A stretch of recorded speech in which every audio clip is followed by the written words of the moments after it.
thank you to both you and Arnold for always making Marie-Louise and I feel so welcome here. So, honored guests, friends, colleagues, the subject that I was going to discuss today is about democratic capitalism and its future. It's been the subject of about a 5.5-year now study I've been working on at the Martin Prosperity Institute at University of Toronto at the Rotman School. So the work isn't finished, but I'll give you an update on what we've found to date in our work and some implications for management education and others. And the focus here is on efficiency, and I would argue that we are in a now 250 years and running love affair with efficiency. The love affair started with this fine gentleman who in 1776 taught us about how to make pins more efficiently, among other things, as you know, Adam Smith, division of labor. If you had a factory where everybody's making the entire pin, you would be less efficient than if you had a factory where some people made the head of the pin, some people made the shaft, and some people put it together. That started us down a road of saying we must pursue efficiency.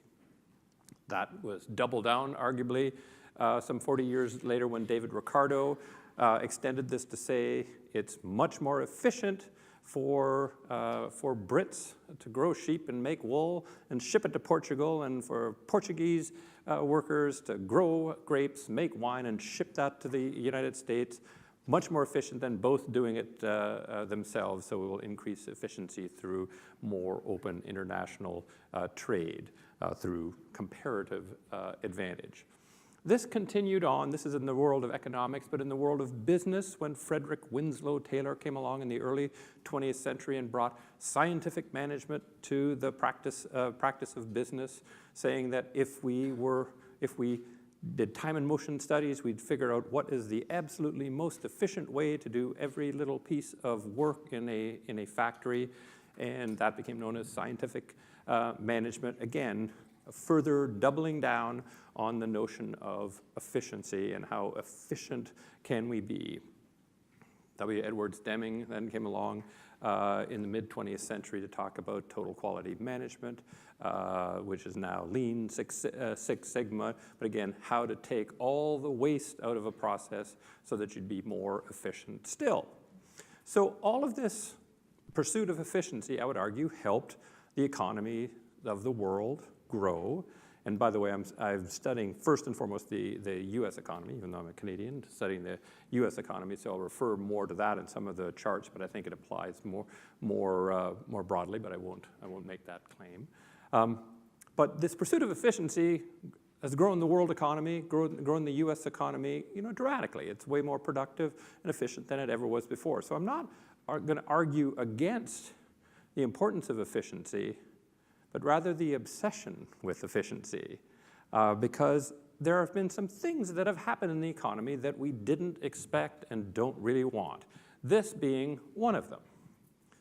Did we expect, during that 250-year love affair, that the fruits of that pursuit of efficiency would be concentrated on so few? So this is a little bit of an eye chart, but it just shows that the top 0.01% and top 1% are getting returns from the economic activity of a sort that has never been seen before, and not even close.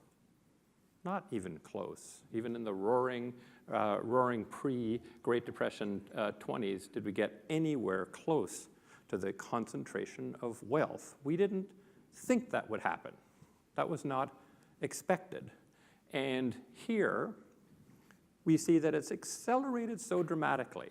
So this chart asks the question, when there's $1 of economic growth in America, who gets it? By what income percentile are you? Who gets the value of the growth? And you can see even as recently as 1980, that's just not that long ago, even as recently as 1980, the vast majority of the benefits of that economic growth went to other people other than the top 1%. Right? The red line is the 2014 line. Staggering when you think about it. the vast majority of the income growth, the highest percentage of the income growth, is going to the top 0.0001% of the economy. Right? So we never expected that is what the consequence is of our pursuit of efficiency. And we didn't expect this either. So this is just real median American household income. And one of the things about the American experience as it grew from inception to the biggest economy in the world was that in almost every year, the median family could expect to be better off economically the next year than the year before. That was sort of life in America. Of course, there were downs. The Long Depression in the late 1800s, the Great Depression in the 30s, down years like 1976 or 1991.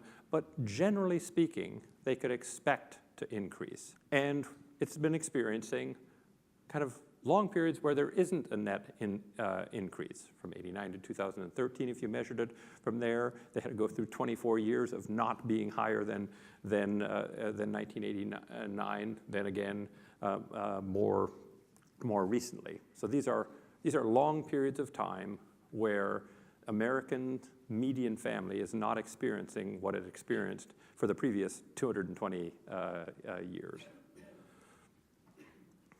And this is happening not just to individuals, it's happening at the company level. So here's just a picture of the share of income of all publicly traded companies in the US. So over this period, there are between 5 and 10,000 publicly traded companies. And this is just the share of the total profits of the top 100 firms. Right? 1978, 48.5. I would have said top 100 firms, that's a lot of profitability for a small number of firms. But that's almost doubled. It's 84.2% and climbing. So fewer and fewer firms are taking up more and more of the profitability, and they're just getting better. So this is just a measure of the productivity increase of the top firms versus everybody else. So if you take industry by industry, the top firm, and say, well, in manufacturing and in service, what's the productivity increase? So the top firms are getting way more productive than the trailing firms. So the gap is widening from what it has been. So why do I worry about this? And this is why I'm spending 6 years studying this question. Is the last time we had this situation, right? A flat or declining median income was the Great Depression in the US and worldwide, right? And what happened, right, in the middle of that, or by the end of that, when we had not even this many years? So there was fewer years of returning to the previous peak in the Great Depression than it was between 1989 and 2013. Right. There's a dip for, depending on exactly how you measure it, between 14 and 16 years before a return to the 1929 high. So this is a decade longer than that. Right. What happened, right, is much of, right, Europe, much of the developed world at the time, right, went either communist, fascist, or socialist. Right? America shifted dramatically to the left, right, under the Franklin Delano Roosevelt administration, the New Deal, et cetera. So I'm worried, right, that if the median income doesn't grow, democratic capitalism has a problem, because it's not just capitalism, it's democratic capitalism. And what's one feature of democratic capitalism? 51% have to vote for it, or you got a problem. Right? And we believe, right, there's a belief about the economy that I think is being overturned, again, by the obsession with efficiency that we've got to come to terms with. And that's a belief that the economy is kind of Gaussian, normally distributed, bell curve, right? Like, think about the way we describe economies. Well, there's this big middle class, right, in the economy. We say these very poor countries will never develop economically until they develop a middle class. The middle class is the heart of every economy. Well, that assumption right, is based on the notion that there is a big middle class and then some rich people and some poor people. And the way democratic capitalism generally works is we ask the rich people to disproportionately pay to help the case of the poor people so that the economy can advance. And there's an implicit assumption of this, right? That every year, if we kind of do it right, we will migrate that curve to the right so that the median income will rise and sort of everybody will be better off, right? And then democratic capitalism will work because more than 51% of the population will say, I like this system. And of course you have battles in American politics just between different forms of democratic capitalism. There's nothing outside that because that's kind of worked for the 51% and many more. But of course, this is not the only kind of distribution there has been noted in the world of economics. About 100 years ago, an Italian gentleman named Wilfredo Pareto noted that 20% of Italians owned 80% of all land in Italy. And what came coined is the notion of a Pareto distribution that looks very different from the Gaussian distribution. There's the Gaussian distribution. And that, oh, it wants to stop in the middle. How about that? Can you make that keep going? There at the back with your magic fingers.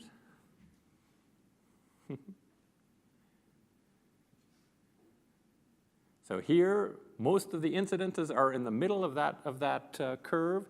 In a Pareto distribution, that's great.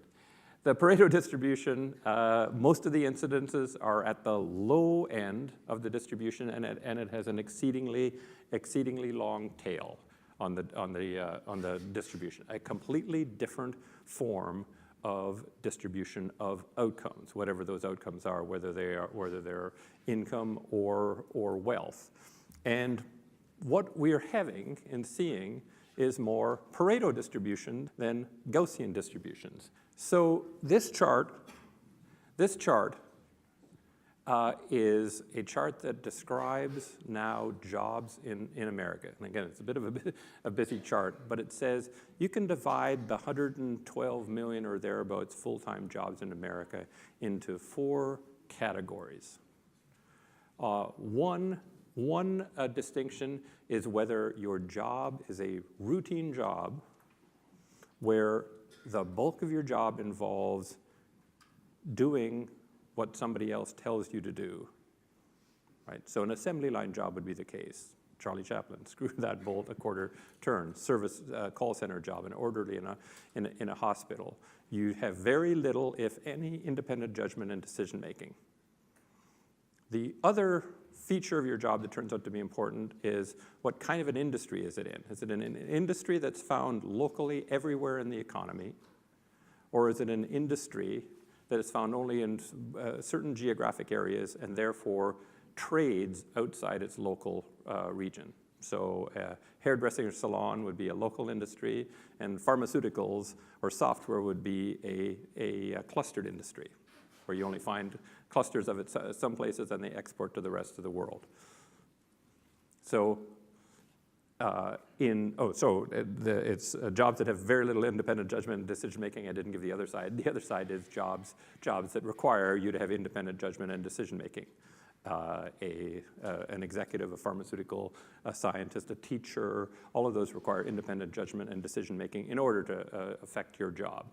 So it turns out that if you're in a job that is routine, where you don't have independent judgment and decision making, and you're in an industry that is found locally, everywhere, you make, in America, 45% less, or sorry, 37% less than the national median. And you make up almost half the American economy in terms of workers, 45% of the workers. If you're in a traded industry with a routine job, you make 18% less, and that's about 16% of the economy. And if fortunately you have a job that has independent judgment and decision making, you make 36% more, and you make about 80% more if you're in a traded industry. So again, a very Pareto sounding curve where fewer people are reaping the great majority of the rewards of the economy, and most people are not.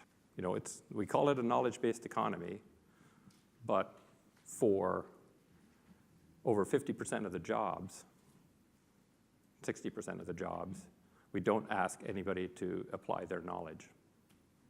It's amazing. And if you ask the question, is this getting better or worse, the answer is it's definitively getting worse. So this is 2010 versus 2012, where the latest numbers are available. Okay? So you can see the yellow blob is getting wider, more people in it. It's growing fastest in the US economy. In this, again, knowledge-based economy, the fastest growing jobs are jobs that require no knowledge. Right? So it's growing the fastest, and the deficit to average is growing. Now, fortunately, the blue bar is growing, so there are more high-value jobs in the economy, and they're making considerably more relative to their fellow American citizens. So what we're seeing is not the bell curve in the middle. We're seeing this move to an extreme where most people are down low and a very few are doing well. Now, what makes something a Pareto curve versus a bell curve? A bell curve you get because the outputs are independent of one another. Right? So if somebody else is 10 centimeters taller than me, they didn't get that way by stealing them from me. Those two things are independent of one another. If somebody is a lot more intelligent than me, they didn't steal their IQ from me. It was independent. It becomes a Pareto curve when effects become the cause of more of that effect. So let's use a practical example. Kim Kardashian, who has over 100 million followers on Twitter. Or this is Instagram, sorry, Instagram. Twitter probably too. Instagram. So when you're choosing who to follow on Instagram, you go to Instagram and you choose who you want to follow. What's one key criteria? How many followers they already have, right? Do you want to follow somebody who's got no followers? Would you even find somebody who's got no followers if you're searching for people with few or no followers? No, you'll search for people who have a lot of followers. And people keep track of these things, and so you know who's got lots of followers. So having followers is an effect that becomes the cause of more of that effect. Right? So it turns out that Instagram followers is totally Pareto distributed. And in a Pareto distribution, right, the tail is very long. So if you look back to height is normally distributed within sexes, and the tallest American male is 32% taller than the average American male. Do you know what the average number of Instagram followers is of an Instagram user? 150. So the highest with Instagram followers are about 1 million times higher than the median. So that's the kind of distribution, we are getting in this modern economy. Now, it's not as though this is completely new news where you've got effects causing more effects and getting more extremes. We knew this back from studies in the 60s, profit impact of market share, that said if you've got the market share lead, you'll make way more money in the third place. And that's because if you got the market share lead, more people will see you on the store shelves and buy you, and your lead will accelerate. Bruce Henderson figured out the learning curve that if you get ahead in cumulative distribution of a given product, your costs fall faster than anybody who produces less, so you have a better cost position, so you can price less, so you can stay ahead of the learning curve. We got this proven out in Model T Ford production, et cetera. It's not like we didn't kind of know there is this effect being the cause of more of the effect. But what I don't think we realized is what are the drivers of that and what the implications of that are. And the implications of that are we get Pareto distributions. And why? Well, it turns out that when you apply, why in the economy is this happening? It turns out that there are two factors that drive Gaussian distributions, normal distributions, to Pareto distributions. Two factors more than anything else. One, increasing pressure, and two, lowering cost of connectedness. So why would that be? It turns out that if you increase pressure on a system, and complexity theorists like to use the sand pile as an example, if you drop grains of sand on a sand pile, nothing happens typically. So the effect of an additional sand grain is zero until at a certain point it hits a critical point, and the next sand pile sand being dropped causes it all to collapse. So you have a Pareto outcome, one long tail of massive collapse, a whole bunch of sand, grains of no effect. Well, if you didn't have gravity, none of that would happen. And the more intense the gravity is, the more likely that will be to happen.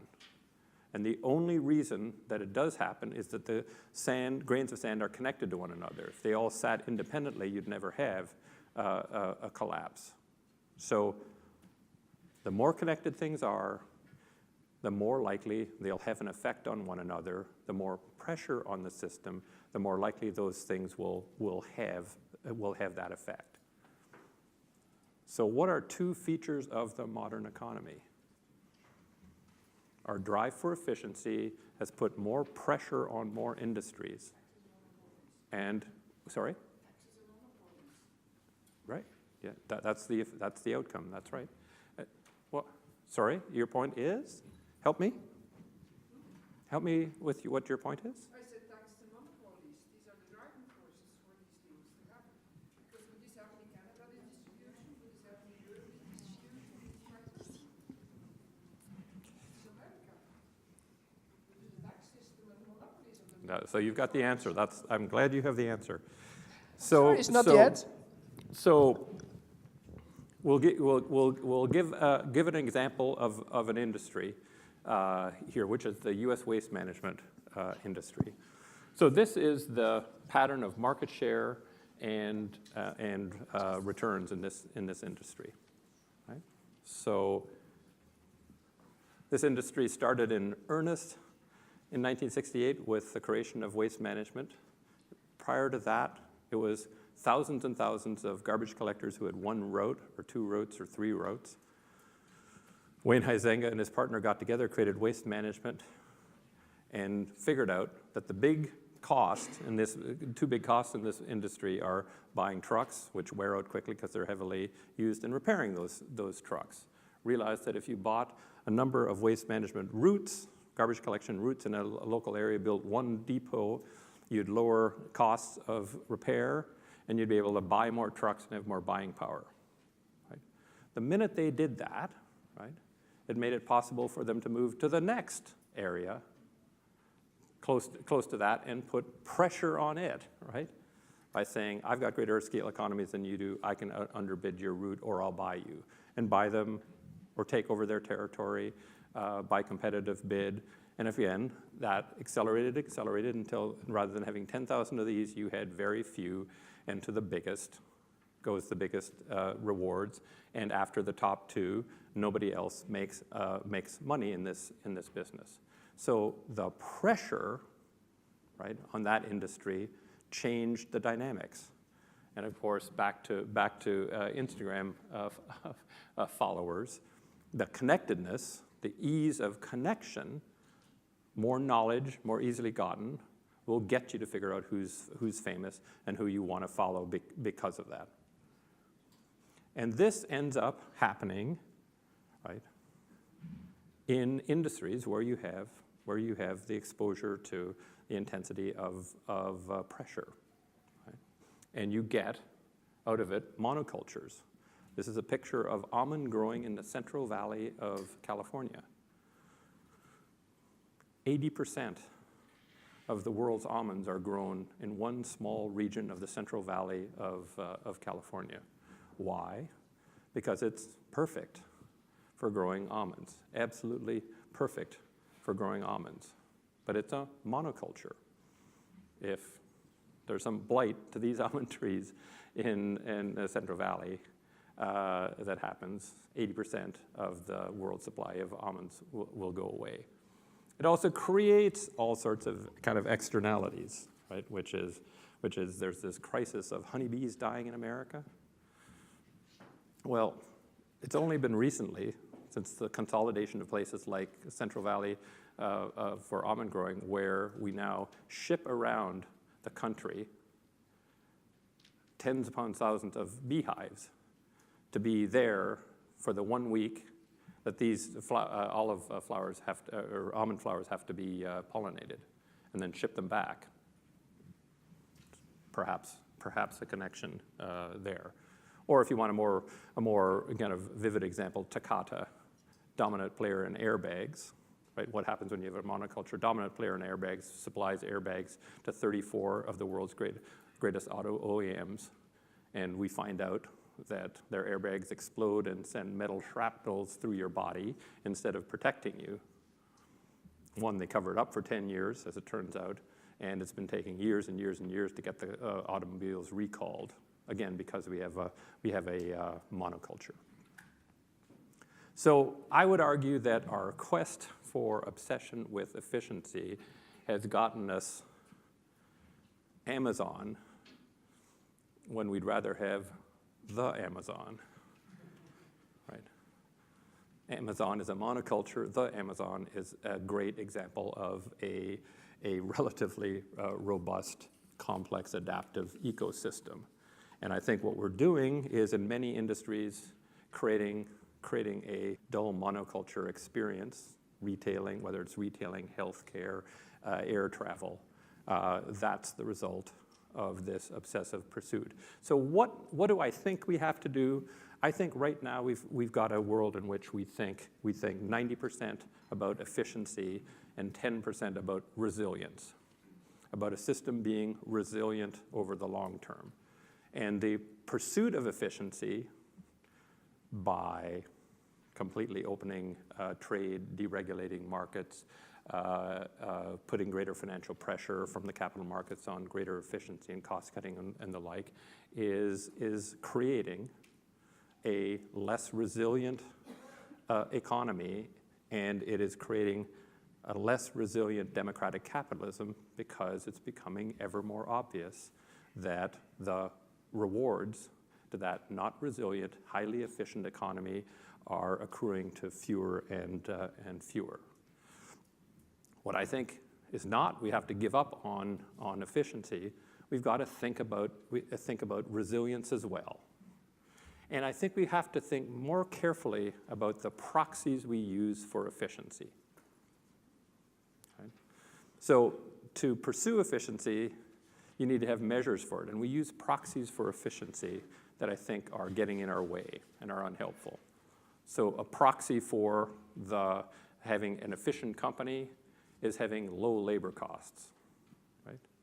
Well, that's not a proxy if it means you have labor that can't afford to get to work, to commute to work, or has a 3-hour commute, can't afford to keep their families safe, clothed, housed. That may feel like that proxy is a decent proxy for efficiency, but it is not the true longer-term efficiency. It's short-term efficiency. We use as a proxy for the value of a company its stock price today.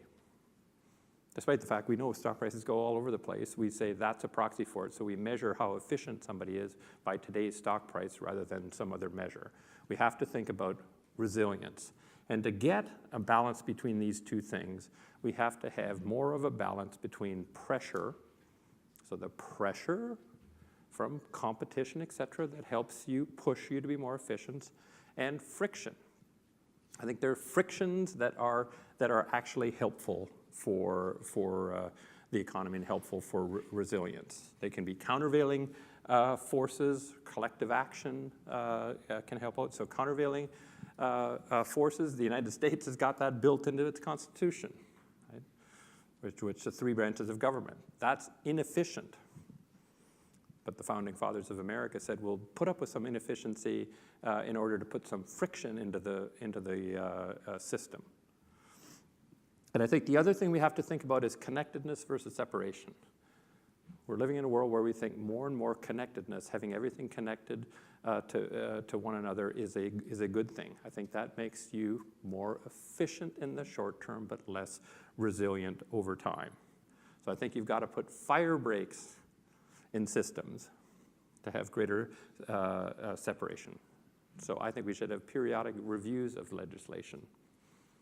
In Canada, we have the Bank Act says every year, every 5 years, the bank regulation has to be reviewed and either confirmed or changed. So that things are starting to get out of whack in the financial services industry. There's a fire brake that says we got to stop now, and we can't keep going. And we have to build in more redundancy. Fire brakes, redundancy.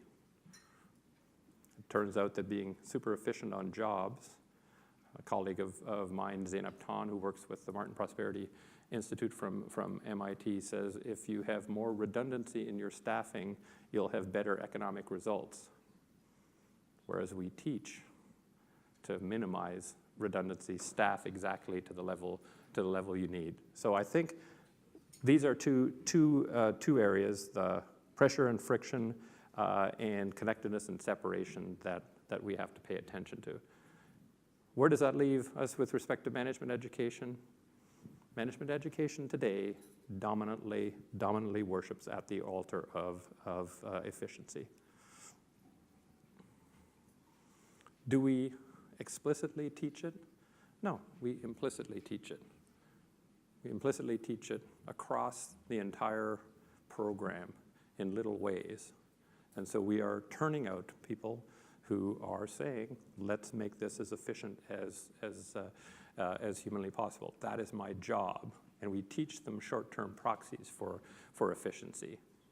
Worry about your stock price, worry about your quarterly earnings, worry about labor rates. Lower tariffs are always better because they're more efficient. That's what we're teaching. And so we are accidentally teaching our students to go out into the world and more so than not, is it absolute? No. More so than not, pursue a path that's going to get us more Pareto distributions that are intensely more Pareto, and I'm not sure how democratic capitalism actually can survive in the face of that. I literally don't. I mean, it would be cool to know, but I think democratic capitalism is based on the bell curve. So if we drive things to Pareto curves, I think we've got a challenge. So I think there's a bunch of things in economic policy we've got to think about to balance efficiency and resilience, and a bunch of things in management education that are required. But I will stop there. Thank you very much.